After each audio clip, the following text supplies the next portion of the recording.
Hello friends, welcome back to Sahaj study point. तो friends, आज हम करने जा रहे हैं अपनी हिंदी पैडागोजी, हिंदी शिक्षण विधि, हिंदी टीचिंग मेथड की क्लास नंबर 19। और इससे पहले जो हिंदी शिक्षण विधि है इसकी 18 क्लास जो है वो आ चुकी हैं। अगर आप लोग नए हो, अगर आप लोगों ने अभी तक वो क्लासेस नहीं देखी हैं तो आप लोग उन क्लासेस को देख सकते हो। और जो मैं बता दूं आपको, ये जो क्लास चल रही है, जो मैं क्वेश्चन आपके लिए लेके आ रही हूँ, मैं डेली आपके लिए 10 क्वेश्चन लेके आती हूँ। और ये क्वेश्चन मैं वहीं लेके आती हूँ जो आपकी REET, CTET, आरटेट, HTET, MPTET, UPTET, जितने भी स्टेट्स एग्ज़ाम्स हैं उनमें क्वेश्चंस आ रखे हैं। तो फ्रेंड्स, ये आपके लिए बहुत अच्छे से जो एग्ज़ाम्स में हैं वो आ भी सकते हैं। कई बार ऐसे होता है कि ये लोग वही एग्ज़ाम्स में आ जाते हैं। तो फ्रेंड्स, ये जो क्वेश्चन है आपके लिए बहुत ज़्यादा बेनिफिशियल साबित होने वाले हैं, तो इनको आप लोग अच्छे से देख लेना। तो ये अपना 19 वीडियो है, आज का 19 नंबर की क्लास है। तो चलिए आज स्टार्ट करते हैं अपनी ये क्लास। क्वेश्चन नंबर 1 है, एक समावेशी कक्षा में भाषा शिक्षण की समस्या है। देखो, कोई समावेशी कक्षा है तो उसमें क्या है, जो भाषा शिक्षण है उसकी क्या समस्या होगी। उपयुक्त भाषा परिवेश का निर्माण ना हो पाना, उपयुक्त पाठ्य सामग्री का अभाव, विद्यार्थियों की योग्यताओं में भिन्नता होना, विद्यार्थियों में असमान रुचि का होना। तो देखिए फ्रेंड्स, मैं आपको बता दूं, समावेशी कक्षा होती है, ये एक विशेष प्रकार की कक्षा होती है जिसमें ऐसे बच्चों को भी जो है जिसमें जो बच्चों में जो डिसेबिलिटीज़ पाई जाती हैं, निरोगताएँ पाई जाती हैं, लिखने से संबंधित या जैसे भी हो गया, ऐसे भी बच्चे होते हैं। और कई बच्चे ऐसे होते हैं जो थोड़े कमज़ोर होते हैं, तो उन बच्चों को और जो क्लास के जो सारे और जो नॉर्मल बच्चे होते हैं ना, उन सबको एक साथ बिठाया जाता है और साथ में उनको शिक्षा दी जाती है। तो ये शिक्षा प्रणाली जो है इसको हम कहते हैं समावेशी शिक्षा। तो इसकी जो समस्या है तो वो उसको क्या है, भाषा शिक्षण की समस्या है।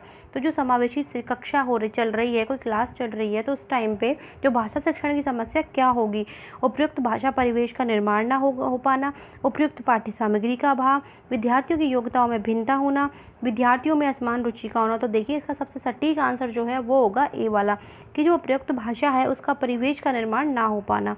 नेक्स्ट देखते हैं क्वेश्चन नंबर 2, आज छात्रों की उपलब्धियों का मापन करने के लिए उनके विधियों का प्रयोग किया जाता है, निम्न में से कौन सी मापन की विधि नहीं है। तो देखो, आज जो है जो छात्रों की उपलब्धियों का मापन करते हैं तो उनमें क्या है, अनेक प्रकार की विधियाँ होती हैं। तो हमें छांटनी है कि मापन की विधि कौन सी नहीं है।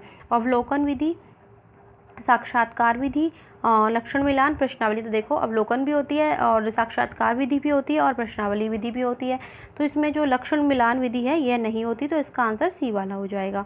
नेक्स्ट क्वेश्चन देख लेते हैं, उपचारात्मक शिक्षण के लिए निम्नलिखित में से कौन सा कार्य नहीं किया जाना चाहिए। तो देखिए, जब हम एक बच्चे का उपचारात्मक शिक्षण करते हैं, यानी निदानात्मक परीक्षण जब हम करते हैं, यदि किसी बच्चे की कोई प्रॉब्लम है और हम उसको सॉल्व कर रहे हैं, तो उस टाइम पर कौन सा कार्य हमें नहीं किया जा सकता।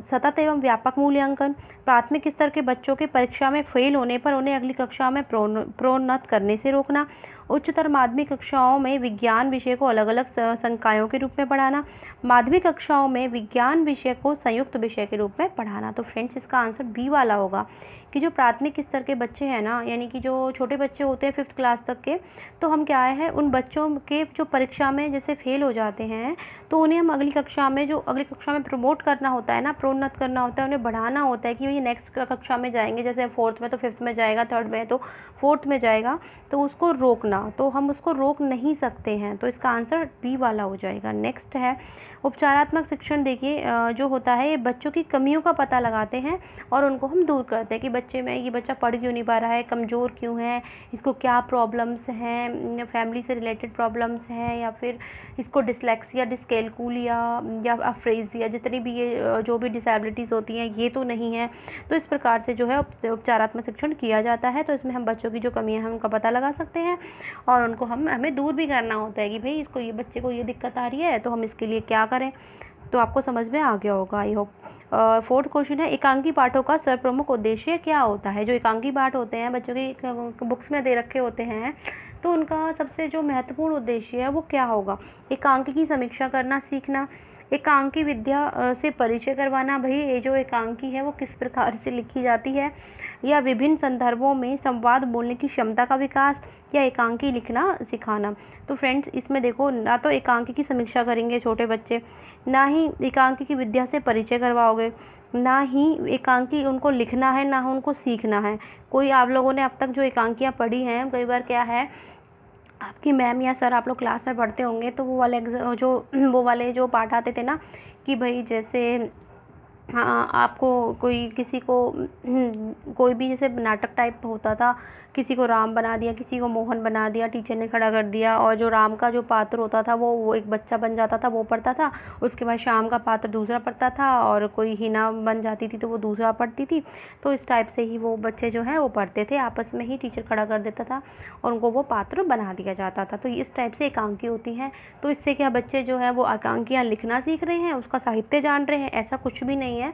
इससे सिर्फ क्या होता है, बच्चों को इसलिए सिखाई जाती है पढ़नी, क्योंकि जो विभिन्न संदर्भों में उनको जो संवाद बोलेंगे ना, वो जैसे कि हम ये बच्चे स्पीच देंगे, जैसे बच्चे जाते हैं उस पर स्टेज पे जाएंगे और वहाँ पर जाकर 26 जनवरी है, कोई भी जो फंक्शन होता है, 15 अगस्त है, तो उस टाइम पे जो स्पीच देंगे, जो संवाद बोलेंगे, तो उसमें क्या है, बच्चों का भय खुलेगा और उनकी जो भाषा है ना वो स्पष्ट हो जाएगी, उसमें वो बिल्कुल झिझकेंगे नहीं। इस चक्कर में क्या है, जो बच्चे हैं उनको खड़ा किया जाता है क्लास में, इसीलिए बच्चे जो हैं वो एकांकी का जो पाठ है उसका जो टीचर है वो पढ़वाता है। तो देखिए इसका जो सटीक आंसर सी वाला होगा, विभिन्न संदर्भों में संवाद बोलने की क्षमता का विकास। तो आपको ये जो क्वेश्चन है ये अच्छे से समझ में आ गया होगा, आई होप।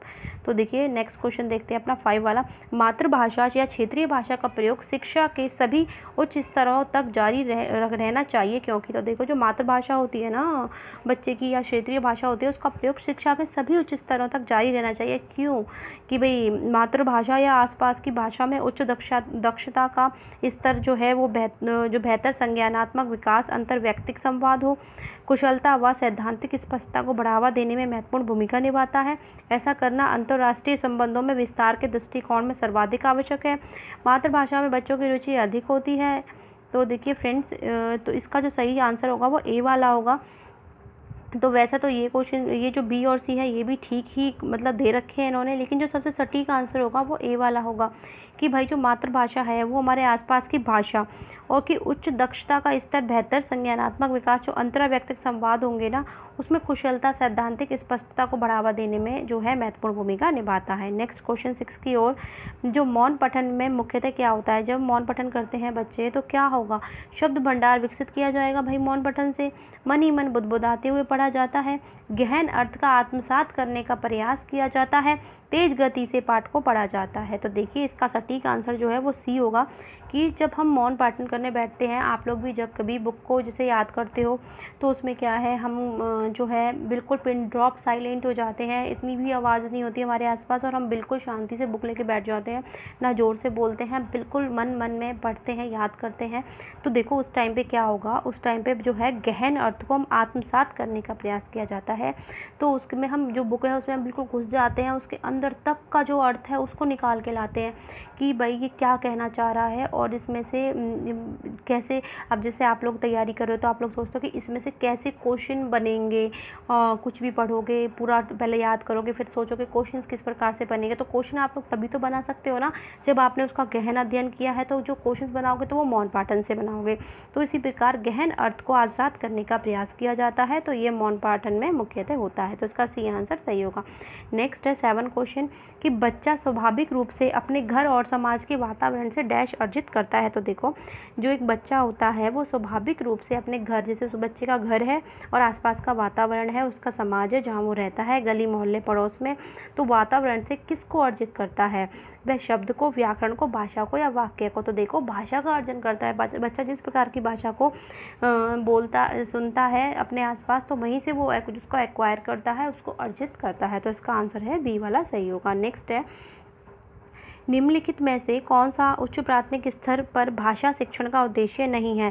सही रूप में सामना, व्याकरण के नियमों को रटना, निजी अनुभवों के आधार पर भाषा का सृजनशील प्रयोग, दूसरों के अनुभव से जुड़ जाना और संदर्भों में चीज़ों को समझना। तो देखिए ये पूछ रहा है कि निम्नलिखित में से कौन सा उच्च प्राथमिक यानी जो 5th क्लास तक के बच्चे होते हैं उन पर भाषा शिक्षण का उद्देश्य नहीं है।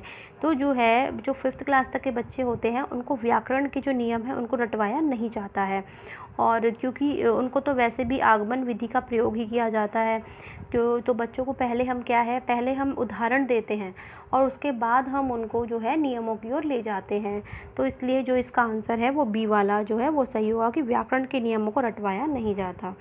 नेक्स्ट 9 नंबर का क्वेश्चन है, भाषा शिक्षण की निर्माणकारी उपागम इस बात पर बल देता है कि बच्चों को भाषाई नियम कंठस्थ करवाए जाएं। बच्चों की भाषागत शुद्धता पर विशेष बल देना चाहिए। व्याकरण के नियम जानना ही शुद्ध भाषा का जो है वो प्रयोग है या फिर का एकमात्र आधार है। समाज में व्याप्त भाषाई जो व्यवहार का अवलोकन करते हुए बच्चे स्वयं ही नियम बना लेते हैं। तो फ्रेंड्स, इसका जो आंसर है वो होगा आपका बी वाला, कि भाई जो बच्चे हैं, बच्चों को भाषागत शुद्धता पर विशेष बल देना चाहिए। एक जो भाषा शिक्षण होती है ना, उसमें निर्माण कार्य उपागम किस बात पर बल देता है, तो सबसे जो ज़्यादा है वो बल दिया गया है कि बच्चे की जो भाषा बोलेगा ना, उसमें जो उसका प्रोनाउंसिएशन होगा, उसका उच्चारण होगा ना, उसमें जो है उसमें शुद्धता होनी चाहिए। तो इसके ऊपर क्या है, विशेष बल दिया गया है। तो बी वाला इसमें वो करेक्ट होगा। नेक्स्ट एंड लास्ट क्वेश्चन अपना 10 नंबर का है। तो देखते हैं, भाषा विचार की जो अंतर वस्तु का निर्धारण करती है, यह किसका विचार है? जीन पियाजे का, बेंजामिन सी वॉर्फ का, लेव वाइगोस्की का, नोम चॉम्स्की का। देखिए फिर जिसका आंसर होगा बी वाला, बेंजामिन सी वॉर्फ का की जो भाषा विचार की अंतः वस्तु है उसका निर्धारण करती है। तो फ्रेंड्स, ये आज के कुछ 10 क्वेश्चंस थे और ये अपनी आज की जो है अपनी आज की क्लास है। और इसके बाद जो नेक्स्ट क्लास है वो आएगी। आज की जो टेस्ट है इसमें इतना ही। तो फ्रेंड्स, मिलते हैं नेक्स्ट क्लास में। अगर आपको ये वीडियो पसंद आ रहे हो इस टाइप से, अगर आप चाहते हो कि हम आपके लिए इस प्रकार से और वीडियोस लेके आएँ और आपकी जो पढ़ाई है वो अच्छे से होती रहे, तो आप लोग सब जो चैनल है उसको सब्सक्राइब करें। आपने अगर सब्सक्राइब नहीं किया, अगर आप चैनल पे नए हैं, और आपका वेलकम है। और अगर आपने सब्सक्राइब कर लिया है तो आप लाइक कर सकते हो। लाइक करें चैनल को ज़्यादा से ज़्यादा। तो फ्रेंड्स, इतनी मेहनत के बाद एक लाइक तो बनता ही है। और उसके बाद में आप लोगों को कमेंट करना है और बताना है कि आप हम इस प्रकार की जो क्लास है वो जारी रखें, कि आपको पसंद आ रही हो। तो चलिए फ्रेंड्स, आज की क्लास में इतना ही। मिलते हैं नेक्स्ट क्लास में। और ओके, थैंक्स।